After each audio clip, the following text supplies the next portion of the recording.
Hi, welcome back to Keeper of the Home. I'm here with another video. Today I'm going to show you how to make coconut kefir. Even though our family is completely not opposed to dairy, we really believe in drinking raw milk. We believe in its health benefits and that it's safe. But right now our family, a few members are not able to tolerate dairy at all. So we are going dairy free. And one of the things that we're using as a dairy alternative is coconut milk. So right now I'm buying cans of coconut milk. This is not my preferred brand. I just couldn't get the stuff I want. Usually I like to buy the Thai Kitchen organic coconut milk. It's really nice and thick and creamy, and it doesn't have any preservatives in it. This stuff does have a little bit. It's the best one I could find at the grocery store, but the Thai Kitchen brand, the organic one, is a really good one if you are trying to find some coconut milk that doesn't have preservatives. But what I'm going to show you today is how I've been making coconut milk kefir using my regular kefir grains. These are just my well, you'll get to see them in a minute, but they are my regular little white cauliflower looking pieces of kefir grain that I would use usually with my milk to make dairy kefir. But instead I've been making coconut milk kefir. I'm just going to give this a shake, and what I'm using is I've got a glass bowl and I have my strainer. This is a metal strainer. I've heard over and over and over again that you are not supposed to use metal strainers for kefir. I know I'm not supposed to, but I don't have a plastic or anything else one, so I use my metal one, and it hasn't hurt my kefir grains. So be forewarned, you're not supposed to use metal. I do, and it seems okay. So I'm just going to put my strainer in here. I'm going to show you the coconut kefir that I've been making for the past 24 hours. I'm just going to give it a shake, and then I just pour it straight through here to catch all of my kefir grains. And I'll give that a few little shakes. Okay, so what's in here? These are my kefir grains. If you've never seen them before, that's a chunk of coconut. This is what they look like. I don't know how well I'm holding this up to the camera, but they kind of really just look like a little piece of cauliflower. And that was my dinner. I'm making the butternut squash pasta sauce from the Nourishing Gourmet. It's really yummy. You should check it out. But anyways, back to the coconut kefir. So these are my kefir grains. I'm just going to separate them out. And for now, what I'm going to do is I'm going to put them in just a plain glass canning jar.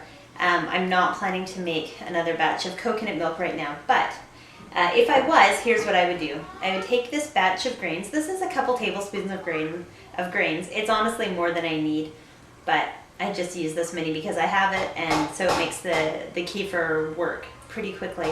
Depending on how much kefir grains you have, your kefir will take anywhere between about 12 and 48 hours. I find with this amount, this is about 2 tablespoons worth. I can make a liter of kefir in 24 hours easily, and it's often ready in less than that. So I could definitely go less. I need to share the kefir grain love again with some friends. So if I was making more, I would simply put these grains into the jar, and then I would open my can of coconut milk. And the way that I've been making mine is doing about a half-half ratio. So I take my 1 can of coconut milk, I would dump that into here, it would come up somewhere around here, and then I basically just fill it up with filtered water up to the top. So it's basically half and half. It might be a little bit more coconut milk than water. And then I would put my lid on it, give it a good shake, and I put it off on my counter and let it sit for 24 hours. As I notice it when I'm working in the kitchen, I'll give it another shake once or twice, just to make sure that the kefir grains are mixing throughout the whole mixture and doing a good job. And that's it. After about 24 hours, when it starts to seem just a little bit bubbly, it starts to have a bit of a sour, tart kind of smell, that's when I know it's ready. And then all I do at that point is I strain it, like I just showed you, and I'm going to dump my grains in this jar so that I can store them in my fridge. I'm going to pour my finished coconut milk kefir back into my glass jar, and I'm frugal, so I like to get every last little drop. out of my bowl because I don't like to waste anything. So there we go. I've got it all pretty well. And put a lid on it, and I'm just going to store this in the fridge, and I don't really know exactly how long it'll last. We always go through it within a few days. So, but I'm sure that it would, I can't imagine that it wouldn't be fine for at least a week, probably longer.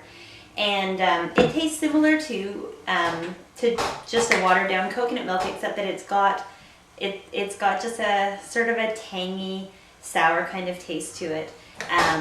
A little bit similar to yogurt, but not exactly the same. Yogurt and kefir have different types of bacterial cultures in them. So it's great to eat both kefir and yogurt because you're getting more than one more than one strain of bacteria. And that's definitely a good thing for your digestion, for your gut. And what we do with this kefir is we can either just drink it straight, we could drink it with a few drops of stevia in it. It's a really good base for making smoothies, any sort of smoothie. We do a lot of things with raspberries, strawberries, blueberries, banana. It tastes fantastic with all of those. Or you can even pour it over top of a granola, like I make homemade soaked granola. We had that this morning with some blueberries and some of this coconut milk kefir, and it worked out really well. So there you go, all you people who can't have dairy or just looking for a different alternative, this is how you make coconut milk kefir.